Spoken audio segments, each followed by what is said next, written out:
দুর্ধর্ষ batting team ইন্ডিয়ার। দুই ওপেনারের দাপটে উড়ে গেল অস্ট্রেলিয়ার পেসারেরা। অস্ট্রেলিয়ার মাঠে পার্থে প্রায় দাদাগিরি করলো লোকেশ রাহুল এবং যশস্বী জয়সওয়াল। এই দেখুন, এইটা কিন্তু মানতে একদম অস্বীকার করা যায় না যে আজকে ইন্ডিয়ার ব্যাটসম্যানেরা যে অ্যাপ্রোচে খেলেছে, যে টেম্পারমেন্টে খেলেছে, যে মানে কনফিডেন্টলি খেলেছে, যে ইন্ডিয়া প্রথমত বলবো আমি এর মেনলি ক্রেডিট দেবো হচ্ছে টিম ইন্ডিয়ার বলিংকে। যেভাবে 150 রান প্রথম ইনিংসে করার পরে তারপরে বোলারেরা যে বলটা করেছে অস্ট্রেলিয়াকে 104 রানে সীমাবদ্ধ করে দিয়েছে। বাট এক্ষেত্রে দেখুন, আমি কিছু কিছু পয়েন্ট বলতে চাই যে টেল এন্ডারকে আউট করা এখনও কিন্তু ইন্ডিয়ার বোলারদের পক্ষে একটু হলেও টাফ হচ্ছে, যেটা আমরা আগের বারও দেখেছি, এখনও দেখছি। কারণ এই টেল এন্ডাররা কিন্তু সমস্যায় করেছে বারবার, বিশেষ করে Mitchell Starc, Pat Cummins. Mitchell Starc বিশেষ করে তিনি কিন্তু 26 রান করেছেন, প্রায় 100-র ওপরে বল খেলেছেন। এবং যেটা বলার বিষয় যে যেখানে 67 রানে কালকে 6 উইকেট ছিল, আমরা আশা করেছিলাম যে আজকে তাড়াতাড়ি ইন্ডিয়া আউট করে দেবে, মোটামুটি বলতে গেলে হয়তো 80-85 রানের মধ্যে অল আউট করে দেবে। বাট সেক্ষেত্রে কিন্তু 104 করে দিয়েছিল অস্ট্রেলিয়া। সেক্ষেত্রে বিশেষ কৃতিত্ব অবশ্যই মিচেল স্টার্ক, অ্যালেক্স ক্যারি। কিন্তু তারপরে সত্ত্বেও 104-এ মানে মোটামুটি আবার 46 রানের লিড ছিল। তারপরে ইন্ডিয়ার ব্যাটসম্যানরা ব্যাট করতে আসে। বাট এখন যে লিড দাঁড়িয়েছে সেটা 200-র ওপরে, 172 রান করে কোনো উইকেট ফেলেনি টিম ইন্ডিয়া। যেটা সবথেকে বড় অবশ্যই কৃতিত্ব জয়সওয়াল এবং রাহুলের। যে খেলাটা খেলেছে জয়সওয়ালকে নিয়ে আমরা সবাই আশা করেছিলাম। জয়সওয়ালের রিসেন্ট টাইমে ফর্ম দুর্দান্ত ছিল, অনবদ্য ছিল, প্রত্যেক ম্যাচে জয়সওয়াল রান পেত। মানে এমন দুটো ইনিংসের মধ্যে একটা ইনিংসেও জয়সওয়াল 50 করতেই করতো। সেক্ষেত্রে প্রথম ইনিংসে রান পায়নি, 0 রানে ফিরে যেতে হয়েছিল। বাট এই ইনিংসে কিন্তু জয়সওয়াল পুরো একদম সুদে আসলে মিশিয়ে দিচ্ছে, 0-র পাশে একটা 9 বসিয়ে দিয়েছে, এখনও নট আউট আছে। আশা করবো কালকে 100 হবে। কে এল রাহুল অসাধারণ খেলছে।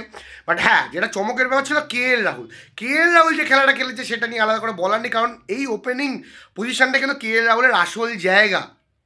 যেটা আমরা এর আগে বলেছিলাম যে কে এল রাহুল যদি কোনো জায়গা ডিজার্ভ করে সেটা ওপেনিং। তাকে জোর করে টিমে সেট করার জন্য তাকে 5 নম্বরে খেলা হচ্ছে। কারণ আমার ওপেনিংয়ে আমার কম্বিনেশন রেডি, রোহিত আর জয়সওয়াল।